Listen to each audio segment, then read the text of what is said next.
नमस्कार, मैं हूं संजय शर्मा। आप देख रहे हैं 4 PM न्यूज़ नेटवर्क। क्या प्रधानमंत्री नरेंद्र मोदी एक ऐसी भारतीय जनता पार्टी बनाना चाहते हैं, जिसमें संघ का कोई लेना-देना ना हो? ये जो संघ के प्रचारक हैं, ये संघ मुख्य प्रमुख हैं, मोहन भागवत जी जो डायलॉग बोलते रहते हैं, आदमी को भगवान नहीं समझना चाहिए, आदमी को आदमी रहना चाहिए। सीधा मोदी जी के दिल पे जाके लगता है। ये कहावत है ना, हम तो डूबेंगे सनम, तुमको भी ले डूबेंगे। मोदी जी को लगता है कि तुम हमें निपटा रहे हो, तो हम तुम्हें निपटा देंगे। कांग्रेस से ला ला के इतने नेता बढ़ दिए भारतीय जनता पार्टी में, और जो बीजेपी की दरी बिछा बिछा के भारतीय जनता पार्टी की दफ्तरों में थक गए, जो बीजेपी का राष्ट्रगीत गा गा के थक गए, वो बेचारे ढक्कन हो गए। गुजरात में तो पोस्टर लगे कि भैया कुछ सीटें तो बीजेपी के लोगों के लिए भी छोड़ दीजिए, आरक्षित कर दीजिए, सब कांग्रेस ही आके भर रहे हैं। लेकिन मोदी जी की क्या रणनीति ये है कि इतने बाहर के लोग ले आओ कि संघ से ज्यादा निष्ठा उन नेताओं की मोदी जी के प्रति रहे। और क्या मोदी जी को डर भी लगता है कि अगर महाराष्ट्र के जो रुझान आए हैं उसमें डिब्बा गोल नजर आ रहा है, हरियाणा और कश्मीर लगभग हार गए हैं, तो क्या संघ उनको हटा देगा? और फिर राजनाथ और गडकरी उनका क्या हाल करेंगे?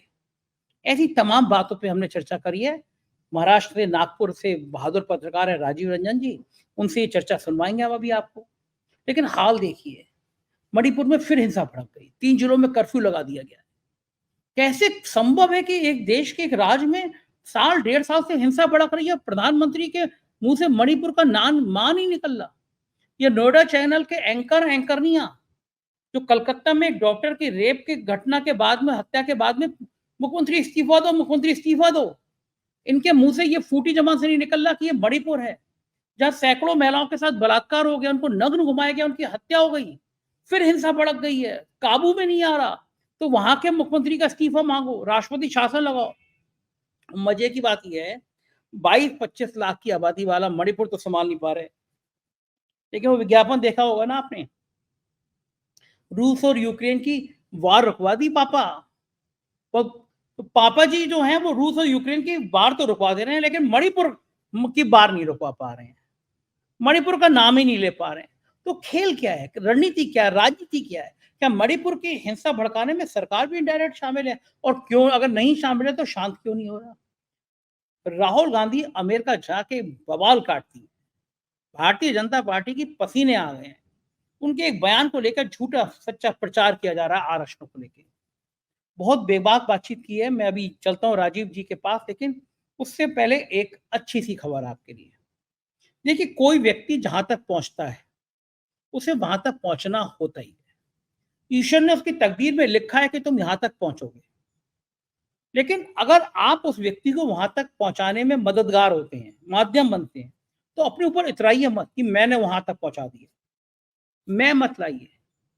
उस व्यक्ति को वहां तक पहुंचना था, ईश्वर को धन्यवाद दीजिए कि उसने आपको पात्र चुना, कि आपने उस व्यक्ति तक वहां तक पहुंचाने में मदद कर दी। भगवान ने इसलिए आपको पात्र बना के वहां तक पहुंचाया।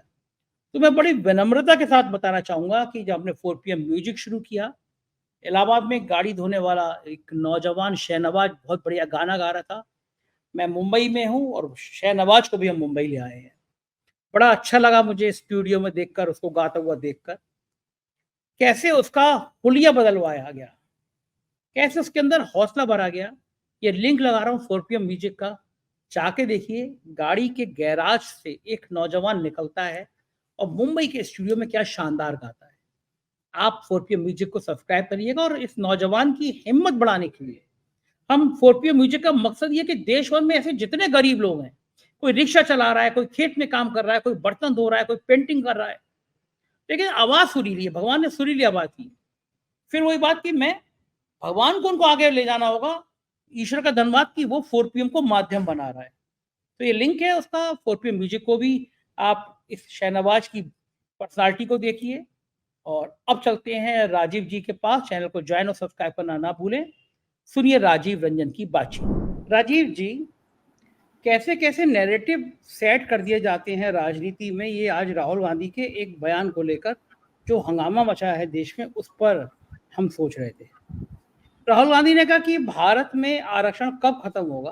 कि तब खत्म होगा जब सब लोगों को बराबर के अधिकार मिल जाएंगे, तब कांग्रेस सोचेगी। बिल्कुल सामान्य सी बात है भाई, अगर सब पिछड़ों को, दलितों को उनकी आबादी के अनुसार आपने उनके अधिकार दे दिए, तो रिजर्वेशन वो खुद कह देंगे, खत्म कर दिया, हम सब बराबर हो गए।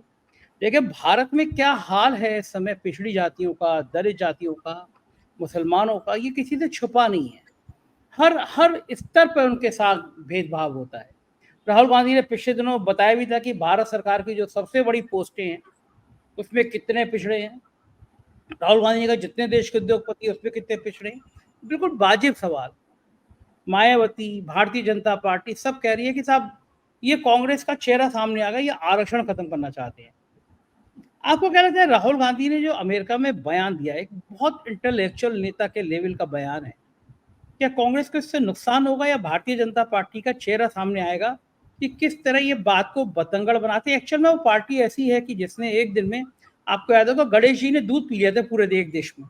तो ये प्रोपोगंडा फैलाने में इतना तेज, इतना एक्टिव, इतना उत्साहित रहते हैं। लेकिन आपको क्या लगता है ये जितना हंगामा कर रहे हैं राहुल गांधी के भाषण को लेके, जो आदमी भाषण सुनेगा क्या उसको कांग्रेस के प्रति और पॉजिटिवनेस आएगी कि एक पढ़ा लिखा आदमी अमेरिका में कैसे बोल रहा है, या नुकसान होगा कांग्रेस को? आपका मानना क्या है? देखिए, नुकसान होने का तो सवाल ही नहीं उठता। अब एक्सपोज हो गए इन लोग की प्रोपेगेंडा मीडिया के द्वारा जो है। आज आप देखिए जितने भी मीडिया के चैनल्स हैं, इन सबके मालिक स्वर्ण, ये सारे के सारे भाजपा की गोदी में बैठे हुए हैं, ठीक है। और वहां से एडवर्टीजमेंट का भारी भरकम बजट इनको मिलता है। तो इनका एक ही काम है कि कुछ भी राहुल गांधी बोले या कांग्रेस पार्टी का कोई अन्य प्रवक्ता बोले, उसकी बात को तोड़ मरोड़ के अर्थ का अनर्थ बना के जनता के सामने पेश किया जाए।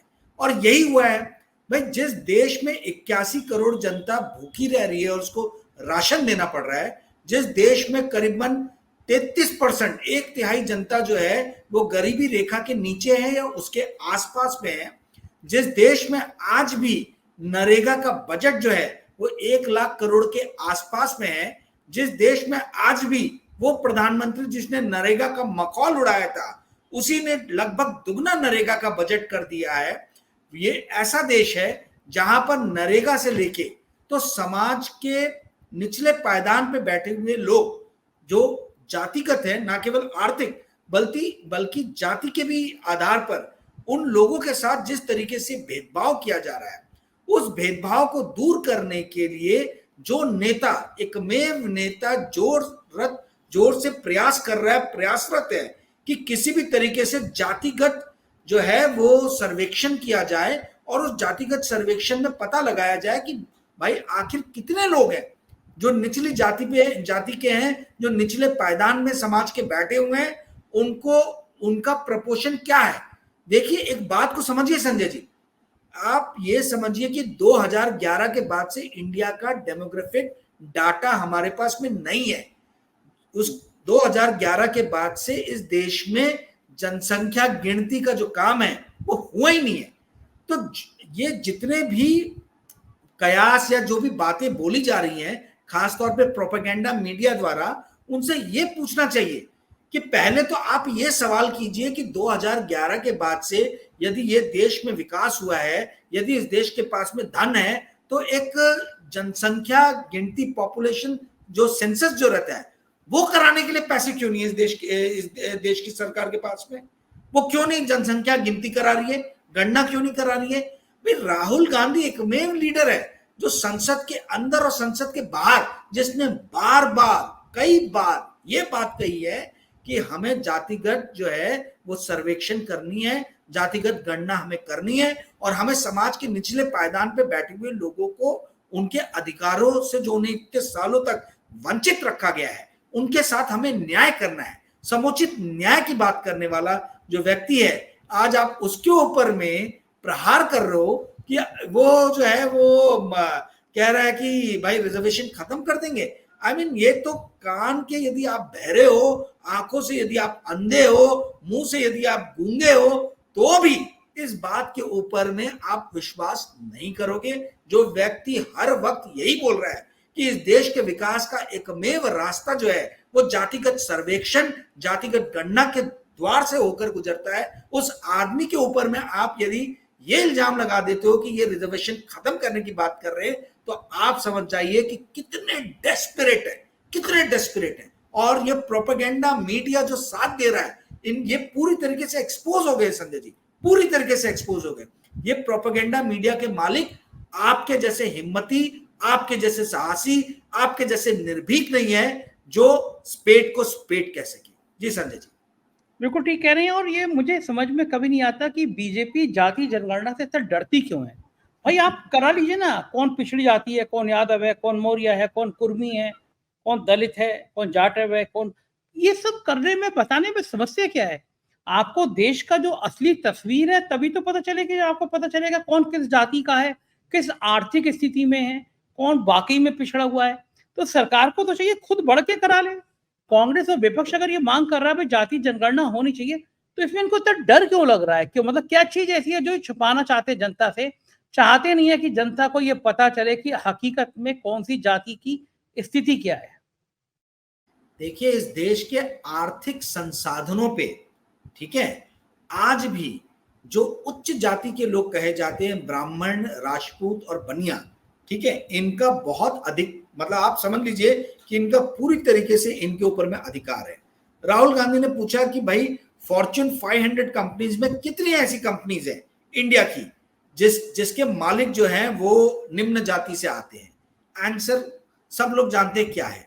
उन्होंने क्लियरली पूछा कि भाई कितने हैं, 90 ब्यूरोक्रेट्स इस देश को चलाते हैं, जो कैबिनेट सेक्रेटरी, जो सेक्रेटरी लेवल के जो हैं ब्यूरोक्रेट्स, उस 90 में, यानी सेंट्रल गवर्नमेंट की मैं बात कर रहा हूँ, नॉट स्टेट गवर्नमेंट, वो 90 के अंदर में 90 मिनिस्ट्रीज के जो सेक्रेटरी हैं, बहुत दुख होगा संजय जी आपको जान के कि उसके अंदर में एक भी दलित नहीं है, यानी इधर ट्राइबल नहीं है, और सिर्फ 83 जो हैं वो जनरल कास्ट से बिलोंग करते हैं, और 7 जो हैं वो ओबीसी, एससी, एसटी, एनटी, वीजे, ये जितनी भी कैटेगरीज आती हैं, इसके अंदर में सिर्फ 7 लोग हैं। तो ये जो डर जो है, वो डर इसी बात का है कि यदि जातिगत जनगणना हो जाएगी तो आपको समझ में आ जाएगा दूध का दूध और पानी का पानी। देखिए, राहुल गांधी ने क्या कहा कि जब इस देश के अंदर में एक आबादी जो निम्न स्तर पे है, जो निचले पायदान पे है, आज से नहीं, वर्षों से, सदियों से, वो जब एक स्तर पे आ जाएगी तब हम रिजर्वेशन खत्म कर देंगे। तो भाई आज तो नहीं है ना। और ये बात सही है कि दलित हमेशा दलित नहीं रहेगा।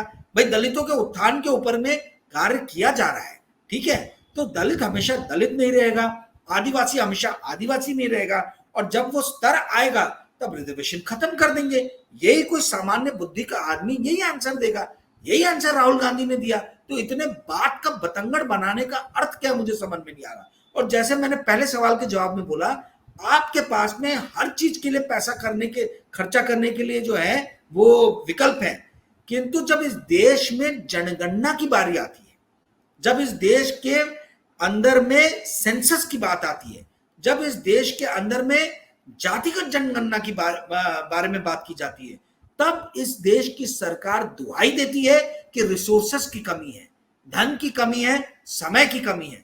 ये देखिए, ये कथनी और करनी जो इस देश का, प्रधानमंत्री खड़े होकर बोलते हैं कि हम जो है हर जाति के लोगों के साथ खड़े हुए हैं और हम समुचित विकास पे जो है ध्यान देंगे। और वही पार्टी के वही मुखिया जो है, जब बात आती है कि जातिगत जनगणना आप कराइए या आप जनगणना कराइए, तो वो मौनी बाबा हो जाते। उनके पास में कोई जवाब नहीं, हो ध्यान ही नहीं देते, ना वो नकारते ना वो स्वीकार करते। मेरा ये कहना है कि इस देश के विकास के हर पैमाने की यदि मापदंड की यदि हमें सही जानकारी रखनी है, तो जनगणना उसका बेस है, उसका मूल है। यदि आपको यही नहीं पता है कि आपके देश में कितने लोग रह रहे हैं, तो आप पर कैपिटा इनकम से लेके तो जो हम रिसोर्सेज एलोकेशन की बात करते हैं, हम कैसे पहुंचेंगे? पर कैपिटा जीडीपी की बात करते हैं, हम पर कैपिटा डेट की बात करते हैं। अरे भाई, पर पता ही नहीं है कितने लोग हैं। सिर्फ एक जो है एक कयास लगाया जाता है, एक अनुमान लगाया जाता है, एक बेसलाइन पकड़ लिया गया 2011 की पॉपुलेशन का, और उसके ऊपर में हम जो है पिछले 20, 30, 40, 50 साल में जो एवरेज ग्रोथ हुई है पॉपुलेशन की, वो हमने लगा दिया। पर ये नहीं समझ रहे कि कोरोना जैसी महामारी आई थी जिसमें इस देश के लाखों लोगों का निधन हो गया। उसके बाद में जो ग्रोथ है पॉपुलेशन की, वो बहुत कम हुई है। मैं आपको एक चीज बताता हूँ संजय जी, आपको जान के आश्चर्य होगा। मुझे थोड़े दिनों पहले एक व्यक्ति का, सज्जन का फोन आया और उन्होंने बोला कि मैं अशोका होटल दिल्ली में काम करता हूँ, और उन्होंने कहा कि साहब आप जो है इस बात पे कभी चर्चा कराइए कि क्यों जवान लड़के और लड़कियां अविवाहित आज रह रहे। बोले हमारे अशोका होटल में गवर्नमेंट का है, इतना चलता है, दिल्ली में है, चाणक्यपुरी में। आप देखिए वहां पर जो एवरेज सैलरी है वो 20 से 25 हजार है। 20 से 25 हजार में एक नौजवान, एक युवती या युवक कैसे अपना घर चलाएंगे? तो क्या कर रहे हैं ये लोग? लिव इन में रह रहे हैं, लिव इन में रह रहे हैं। भाई 20,000 तू कमा, 25,000 मैं कमा रहा हूँ, 40-45 हजार में ये लोग अपने सारे जो शौक पानी है वो कर रहे हैं मिलके, किंतु शादी नहीं कर रहे, विवाह नहीं कर रहे। और इससे उन सज्जन ने बताया कि समाज में बहुत विकृतियां पैदा हो रही है। 400 का स्टाफ है, 400 में 350 लोग ऐसे हैं जो 30 साल के नीचे है, और उन सबका उसमें 80% लोग हैं जिन्होंने शादी नहीं की है। तो मैं एग्जाम्पल क्यों बता रहा हूं? मैं इसलिए बता रहा हूं क्योंकि देखिए इस देश में कितने अनएम्प्लॉयड लोग हैं, कितना परसेंटेज पॉपुलेशन अनएम्प्लॉयड है। ये तो तब निकलेगा ना जब हमको बेस पता हो, जब हमको ये पता हो कि इस देश की पॉपुलेशन कितनी है। इस देश की पॉपुलेशन का कुछ अता ही पता नहीं है। आप बोलते 140 करोड़ है, 145 करोड़ है, 135 करोड़ है, जिसका जो मन में आ रहा है वो कयास लगा रहा है। ये आज की डिमांड है, समय की डिमांड है कि जल्द से जल्द इस देश में जनगणना हो और जातिगत जनगणना हो। जी संजय जी, बिल्कुल ठीक कह रहे हैं। और इस बीच में इस राजनीति से अलग हटके चलते हैं, और दिल दहलाने वाली खबर है कि मणिपुर में फिर हिंसा भड़की है। इंटरनेट बंद कर दिए गए हैं, 3 जिलों में कर्फ्यू लगा दिया गया है। 1-1.5 साल हो गया, 22 लाख 25 लाख की आबादी वाला मणिपुर नहीं संभल रहा। खबर आ रही है कि अजीत डोभाल साहब को भेजा जा रहा है कि यूक्रेन में जाकर रूस और यूक्रेन का युद्ध रुकवाओ। पापा ने युद्ध रुकवा दिया।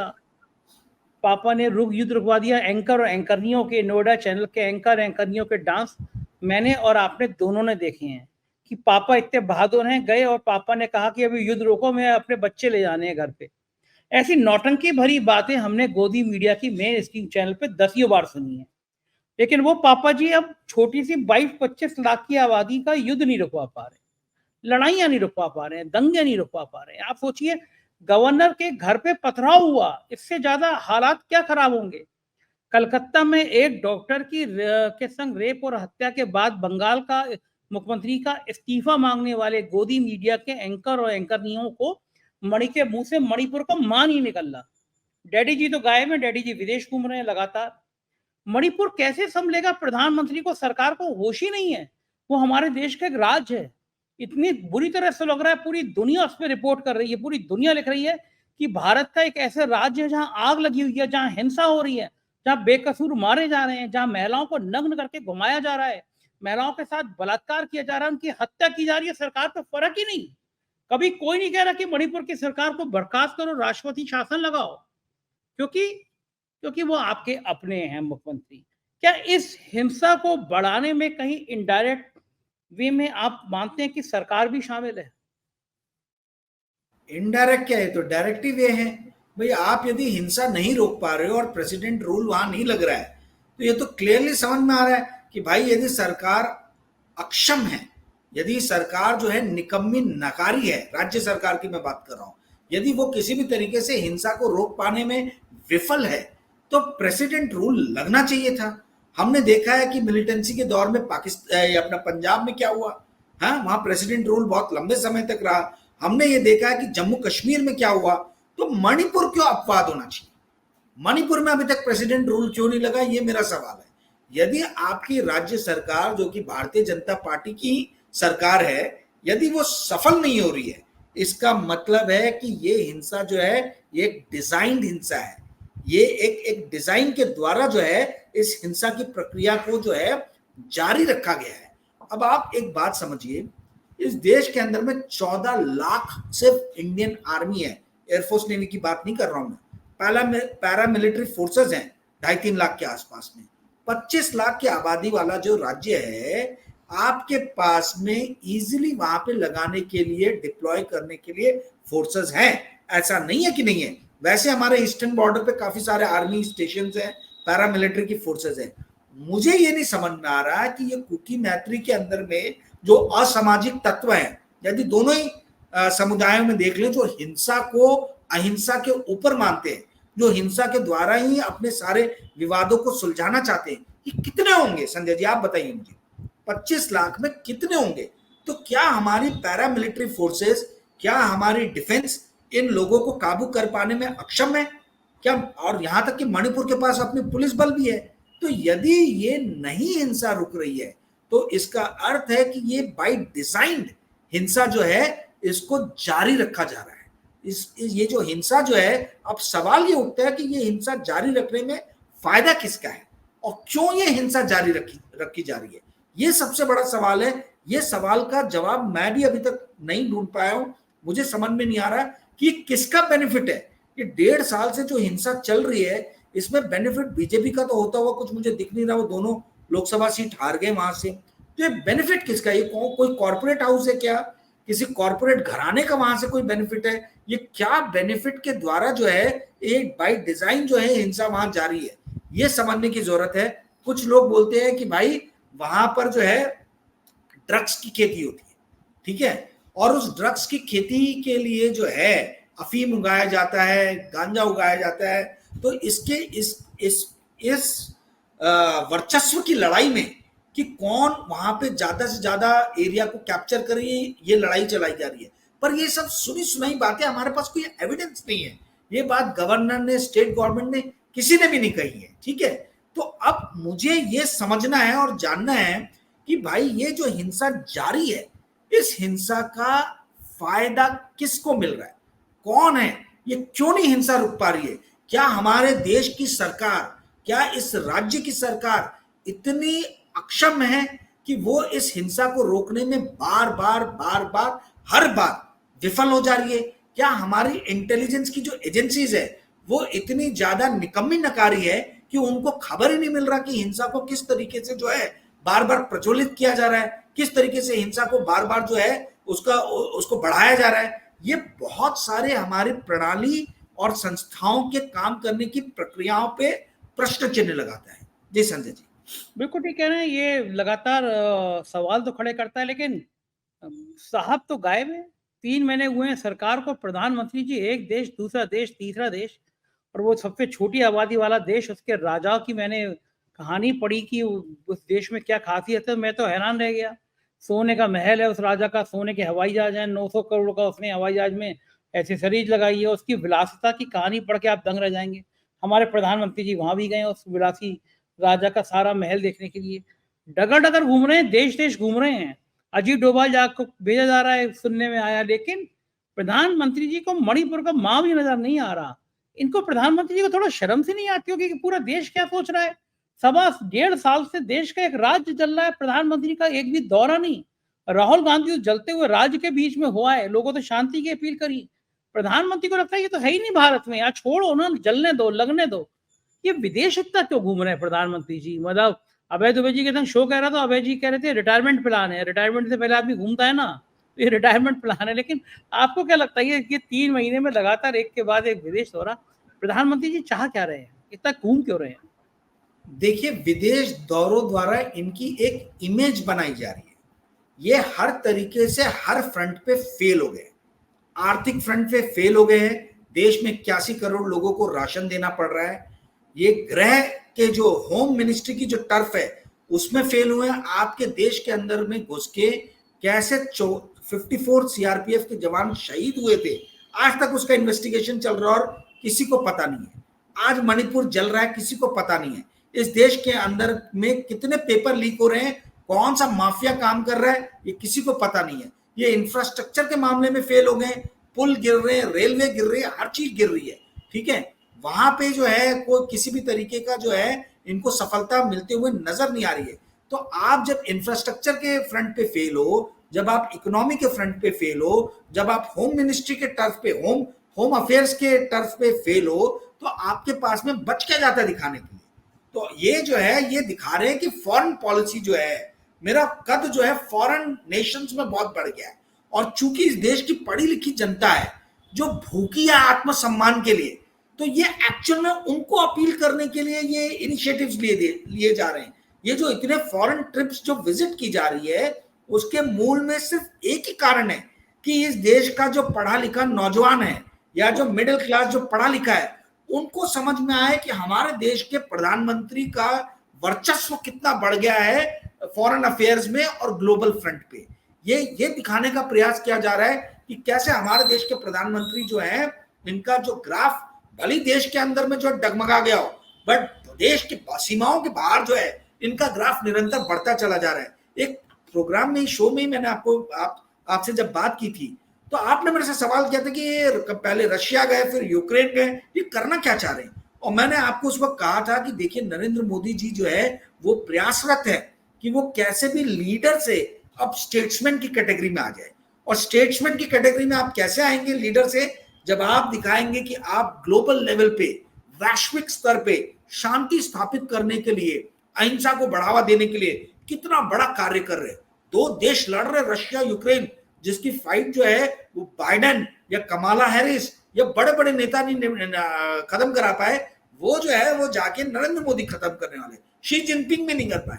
तो इनका जो है ये कुछ नहीं है, इमेज क्रिएशन जो है ये इसके मूल में है। और संजय जी, एक चीज समझिए, देखिए हमारे पड़ोसी सारे मुल्कों से संबंध बिगड़े हैं पिछले 10 साल में, ये चीज हम लोगों ने देखा है। मालदीव जो है उसके साथ में संबंध बिगड़े, हमने नेपाल के साथ में संबंध बिगड़ते हुए देखे।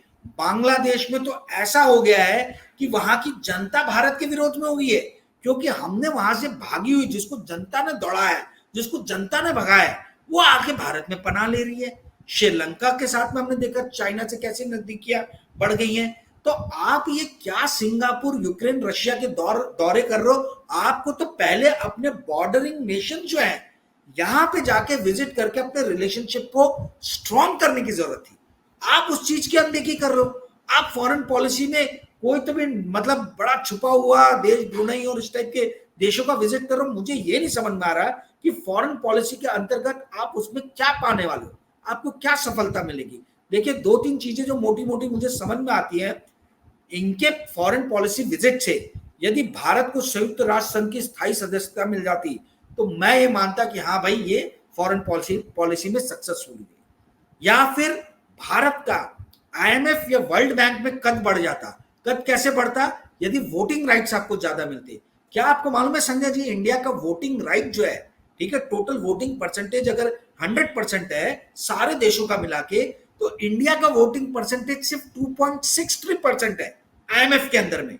यहां तक कि इटली जैसा देश जो इंडिया से इतना छोटा है, उसका भी 3% जो है उसका वोटिंग परसेंटेज है उसके इटली के पास में।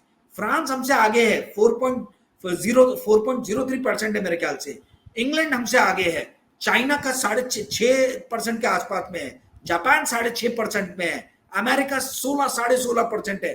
तो भाई, आईएमएफ वर्ल्ड बैंक में ही आपकी जो है आपका वेट इंडिया का बढ़ गया रहता, तो मैं मानता कि भाई फॉरेन पॉलिसी में जो है ये सक्सेसफुल हुए। लोग बोलते थे कि एफडीआई ग्रोथ ला रहे, बाहर से देश के अंदर में पैसा लेके आ रहे। हमने देखा कि एफडीआई का ग्रोथ कम हुआ है, नीचे हुआ है। मैं ये नहीं बोल रहा कि नेगेटिव एफडीआई चला गया है, पर जहां पहले 8%, 10%, 15% से एफडीआई का ईयर ऑन ईयर ग्रोथ हो रहा था, वो घट गया है। हम ये देख रहे हैं कि हमारा जो है इंपोर्ट जो है वो एक्सपोर्ट के मुकाबले बहुत तेजी से बढ़ रहा है। तो मुझे ये नहीं समझ में आ रहा कि इतने सारे फॉरेन विजिट का निकल के क्या आ रहा है, निष्कर्ष क्या निकल के आ रहा है। हमारे संबंध खराब हुए पड़े हैं अपने पड़ोसी मुल्कों से। आईएमएफ के अंदर में हमारी या वर्ल्ड बैंक के अंदर में हमारी वॉइस को, हमारे वोटिंग परसेंटेज में कोई बढ़ोतरी नहीं हुई। संयुक्त राष्ट्र संघ में हम स्थायी सदस्य नहीं बने। तो हम क्या प्राप्त कर रहे हैं? ये सारे फॉरेन विजिट से इंडिया को क्या मिल रहा है? आप नरेंद्र मोदी की इमेज को थोड़ी देर के लिए भूल जाइए।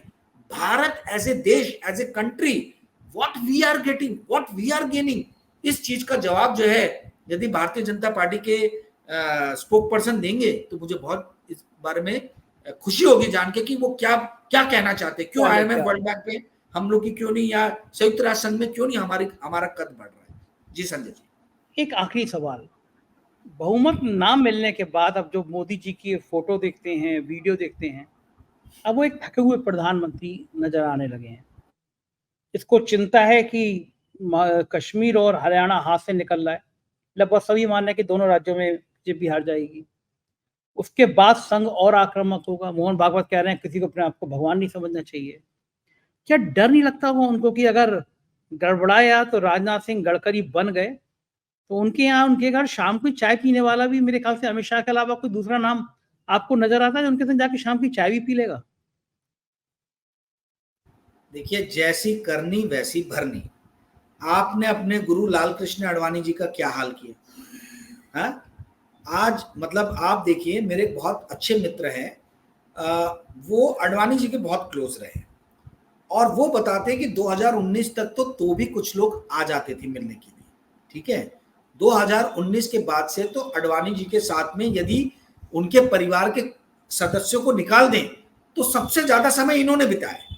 अब आप सोचिए, कोई राजनेता नहीं है, कोई ब्यूरोक्रेट नहीं है, कोई नहीं है, ठीक है, ये मेरे मित्र हैं, तो ये हालत इनकी भी होगी भाई। जब आपने अपने गुरु का ऐसा हाल कर दिया, जिन्होंने आपको हर पल हर वक्त आपको बचाया, ठीक है, जब आपके खिलाफ इस देश का प्रधानमंत्री भी आपको हटाने की बात कर रहा था, उस वक्त भी उस आदमी ने आपके दामन को थामे रखा और आपको जो है शक्ति प्रदान की। यदि ऐसे व्यक्ति को आप जो है मतलब पूरी तरीके से पॉलिटिकली दरकिनार करके आपने जो एग्जाम्पल सेट किया है, जो प्रेसिडेंट सेट किया है, वही तो आपके साथ भी होगा। जैसा आप बोओगे वैसा आप काटोगे। आप एक बात समझ लीजिए संजय जी, ये लोग समझ नहीं पा रहे हैं, राष्ट्रीय स्वयंसेवक संघ जो है, इसकी यदि आज चली तो आज नरेंद्र मोदी को हटा देंगे। किंतु सब देखिए, इन्होंने भी बहुत ही कुटिलता से, बहुत ही चतुराई से जो बीजेपी के अंदर में कांग्रेस और बाहर के दूसरे दलों से जो लीडर्स पॉपुलेट किए हैं, जो लेके आए हैं, जो इंपोर्ट किया है, उसका कारण ही है कि वो एक ऐसी पार्टी बना देना चाहते हैं जहां पर पार्टी की ताकत जो है वो मदर ऑर्गेनाइजेशन जो राष्ट्रीय स्वयंसेवक संघ है उसके पास ना रहे। ज्योतिरादित्य सिंधिया की लॉयल्टी किसके साथ में रहेगी? आरएसएस के साथ में रहेगी कि नरेंद्र मोदी के साथ में रहेगी? अशोक चौहान की लॉयल्टी किसके साथ रहेगी? हेमंत बिश्व शर्मा की लॉयल्टी किसके साथ रहेगी? जतिन प्रसाद जो है उनकी लॉयल्टी किसके साथ रहेगी? तो इन्होंने पार्टी को जान कैसा स्वरूप दिया है, और इसी उसमें आपको आपके प्रश्न का मैं मतलब इसी में जवाब आप जो है मिल जाता है। जी, बहुत बहुत शुक्रिया राजीव भाई, इतनी सारी बातचीत की, बहुत मजा आया, थैंक यू भाई। तो ये थे राजीव रंजन जी, और बेबाक होके बता रहे थे कि कुछ तो खेल है मणिपुर में भी, और साहब ने जब आडवाणी को नहीं छोड़ा तो नंबर तो आपका भी लगेगा। कैसी लगी बातचीत बताइएगा जरूर, मुझे आपकी राय का इंतजार रहेगा। बहुत बहुत शुक्रिया, थैंक यू इस प्यार के लिए।